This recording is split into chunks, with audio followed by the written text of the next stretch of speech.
You are listening to the Horse Radio Network, part of the Equine Network family.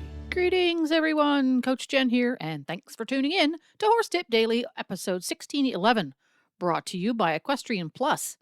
In today's tip, we join Horses in the Morning co-hosts Glenn and Jamie as they chat with Dr. Anna Bracken about horse nutrition in winter. Recharge your training program with Equestrian Plus. Equestrian Plus brings together top riders, trainers, and professionals onto one video platform.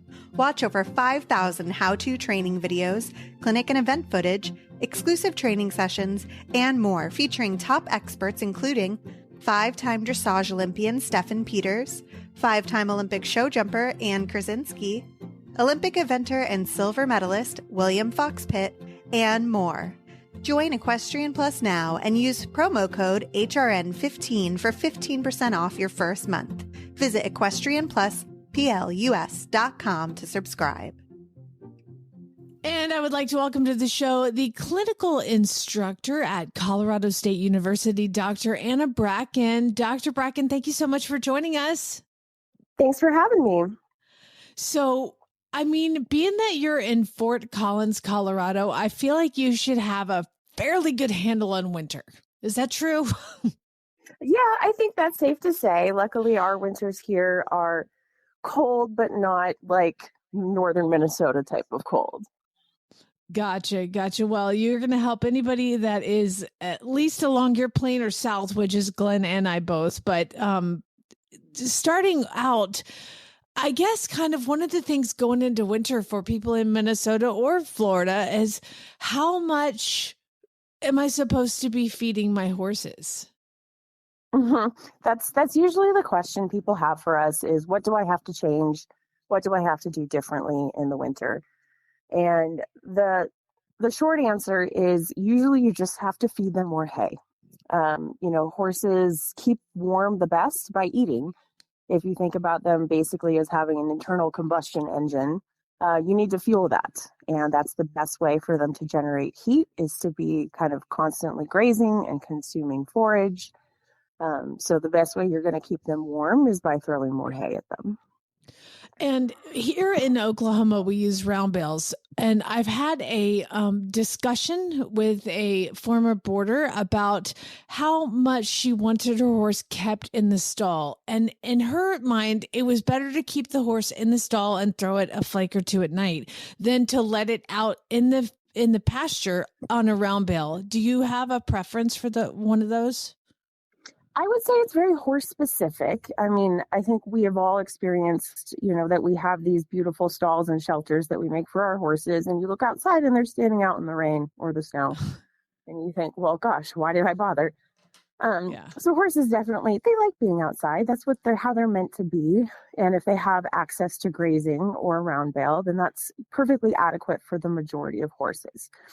Now, where it gets a little trickier is when you have horses that are they're challenged in some way. Maybe they have some mobility issues, or especially our geriatric population, which, our horses are living longer now. So it's not unusual for us to have active horses well into their 20s and 30s.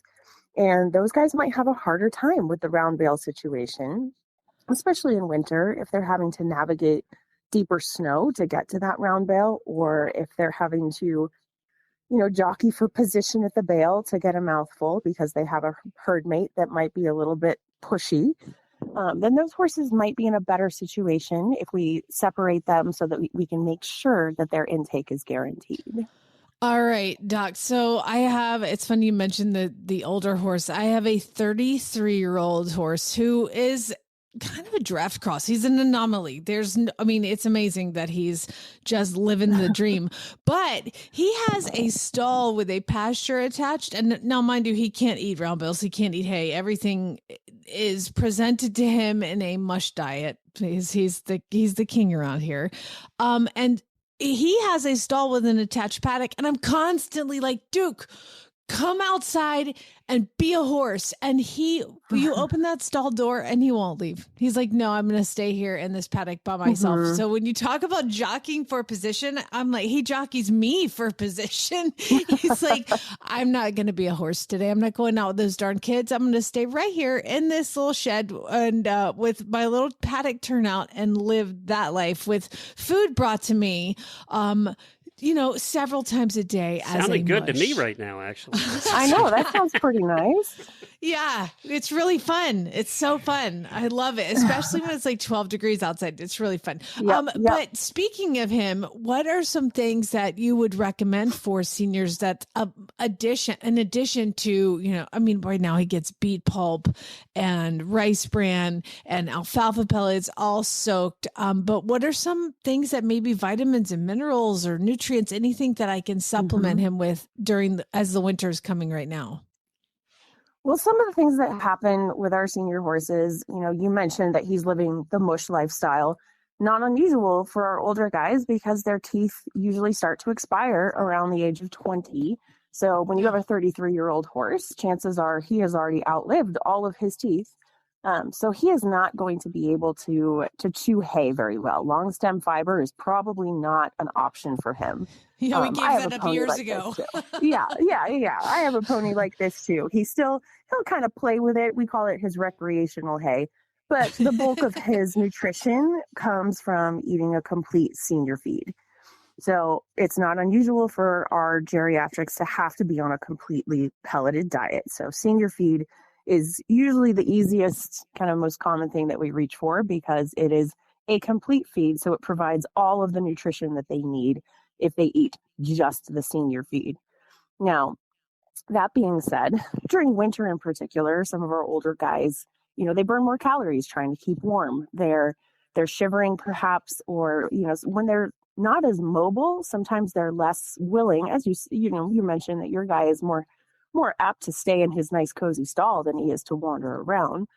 So we have to watch them a little more closely for losing condition during the winter because they're not, they don't have the body reserves. They usually don't have the muscle mass or the fat stores that are going to help them stay warm throughout the winter.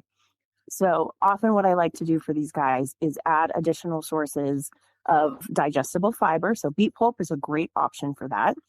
You mentioned rice bran. So that's adding basically a fat supplement because that's an easy way to add calories that's not high in sugar because often these guys are sugar restricted.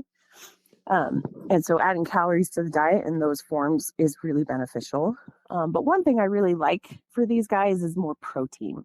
So you mentioned alfalfa pellets, which is probably the easiest, most accessible way to get added protein into their diet.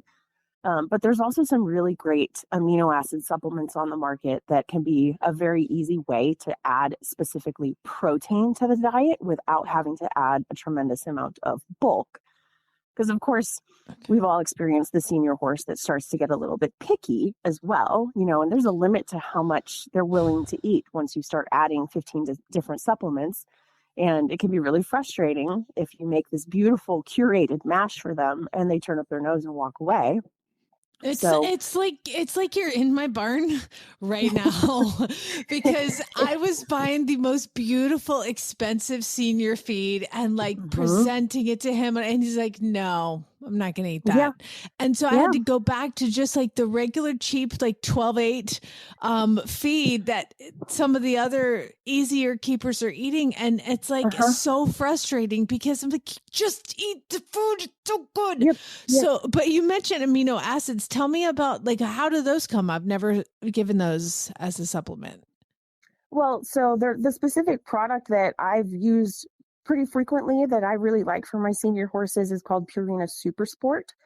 And it is a specific amino acid supplement. So it's protein and not a whole lot else. So it's a top dress supplement. So you don't have to add a ton of it, but it's an easy way to get the added protein into the diet to help our older guys maintain their muscle mass. Because we see the muscle wasting partly because they're not as active as they used to be. And then it can be partly because they have, perhaps some arthritis issues, some other soft tissue injuries, or some endocrine disorders like Cushing's that contribute to the loss of muscle. So in order to help them stay as mobile as possible, we need to make sure that they're not losing all of their muscle. And that's going to give them a harder time staying warm as well. If they don't have as much kind of oomph to them, they're going to have a harder time getting around. They're not going to be as effective as far as keeping themselves warm. That's part of why we often have to end up with more blankets on these guys than we do on our younger horses as well. So basically with the senior horse, it's just going to cost me more money and more work. Okay, got it. Check. Yep, pretty much. So that's the unfortunate reality of the geriatric horse, especially you mentioned yours is a draft. It's not for the faint of heart to be feeding purely senior feed, because those bags can add up pretty quickly. Yeah, absolutely. So the other thing that I deal with a lot, and on the flip side, is what I deal with is the young thoroughbred off the track. And even just for our listeners, anybody else who has something that is not a senior, what I guess, like for these young horses off the track, they don't have a whole lot of coat. They're very thin. What are some things that you suggest feeding those guys? Well, in particular, those thoroughbreds that are straight off the track, like you said, they've got not a hair on them basically, and they're usually pretty darn lean. Thoroughbreds tend to be lean in general, but usually when they're racing fit, there's not an ounce of fat on them. So in particular, their first winter being let off, I would be prepared to blanket these guys at the very least on a day where it might be snowy or windy or wet, making sure that they have good access to a shelter. Those are obviously important things. But as far as feed, as I mentioned, the fiber is probably the most important thing as far as keeping them warm. So free choice access to grass hay is probably the most ideal thing that you can offer these guys. And then giving them additional things, the added protein. I love to give them some alfalfa. And then plus or minus, if you need to supplement them, I think I would say it's pretty normal for people to just reach for senior for any horse because it's easy. They might have it. They say, oh, he doesn't need a whole lot. I don't want him to be on a sweet feed or something like that, but he needs a little extra. So I'm going to just throw him some senior. And they love it. That's great. But senior feed is, because it's a complete feed, it is a fiber-based feed. So it's not really designed to be a supplement. It's not designed to be adding calories. It's meant to be a replacement for hay. So it ends up being sort of a lateral move. Whereas if you're trying to add the weight, if you're trying to give additional supplemental calories, there's other things that can really fit the bill for that. As we mentioned, a fat supplement or some of the other feeds that are designed to be added, for performance horses, for hard keepers. Every one of the major brands has a similar product that'll have added protein, added fat, added fiber, that is not designed to be a complete feed. So that would depend a little bit on what's available in your area, what your horse likes. But those are the guys that often need that supplemental feed stuff. Gotcha. All right. So Glenn, in keeping with the theme here, is basically it's another interview that's cost me money as I'm shopping in my local feed store, putting things in my shopping cart as usual. I picked up on earlier, she said the horses with it. How did you say it? Horses with issues or sugar or challenges or whatever. I got to tell you, every horse I've ever had has had that. So I don't know. Are there exceptions? Horses that don't present challenges? What's normal? Yeah, exactly. Yeah. What's an easy one? Why do we feel like we always have the horses with problems? I have a 10-year-old mini, and he's the easiest horse in the entire world because he eats about 4 molecules of a ration balancer and some grass hay. So yeah, but is he naughty? Is he naughty? Then he gets fat. Of course and he's then you naughty. have to worry about laminitis, and then you got to worry about impaction colic. Like it never quits. We've been doing this show way too long, Doc. We've been doing this way too long. Everything that could go wrong with a horse we've talked about, and it just sticks in our brains. Oh, yeah. If it can, it will. That's how horses are. Dr. Bracken, thank you so much for joining us and basically costing me money and making Glenn feel like he's just completely normal because we all have issues except for you and your mini. Where can people, if they want to get a hold of you, where can they reach out and ask questions? So as we said, I'm a faculty veterinarian at Colorado State University. So basically get a degree is what they need to do. Basically, go ahead and get a degree. That's Go to school. Probably the long route to getting there. But I'm accessible at anna.bracken@colostate.edu. Perfect. Thank you, Dr. Bracken. Appreciate it. Have a wonderful day and stay warm.